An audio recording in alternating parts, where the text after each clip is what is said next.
Hey guys, юу яцхан. За, өнөөдөр бүгдээрээ Etherscan tips and tricks үргэлжлүүлнэ. Окей, та нар ер нь бол гайхчихсан одоо энэ Phantom Scan, Polygon Scan, Optimism, Binance, Aurora, тэгээд Avalanche Scan эднээс яг бүгдээрээ Etherscan-ийн юутай адилхан бааз. Etherscan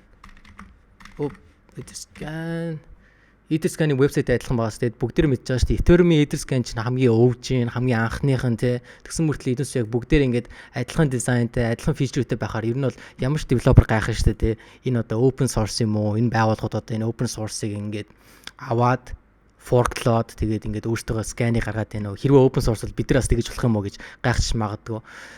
Энэ дээр яасан бэ гэх юм бол би ер нь Etherscan-ыг гэж судалсан. Ялангуяа Etherscan-ы вебсайт орох юм бол та доор нь ингээд company, resources, product and service гэсэн хэсгийг харах бах бүгд дээр нь.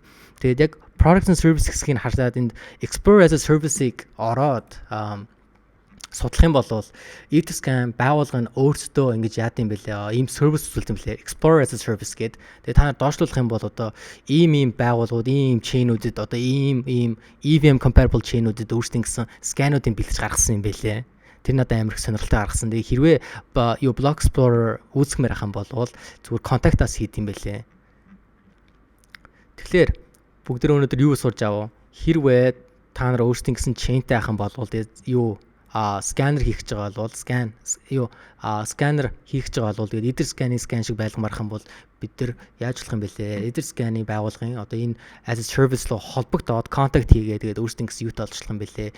Тэгээд бас Etherscan чинь өөрөө амар том юунуудтай фичрүүдтэй API serviceтэй, analyticsтэй, block explorer-тэй бид нар verify contract хийж болно. Бас өөрсдийн гэсэн admin panel-тэй contract-ийн тэгэхээр read write хийж болно гэсэн үг тий. Тэгээд бас ганц гоё юм гэх юм бол transaction болгоныг харж байгаад бас токентэй хамааралтай байна уу, NFT-тэй хамааралтай байна уу, эсвэл контракт нөөрөө NFT байна уу, токен байна уу гэдгийг нь одоо ингэж нөгөө юу таних боломжтой.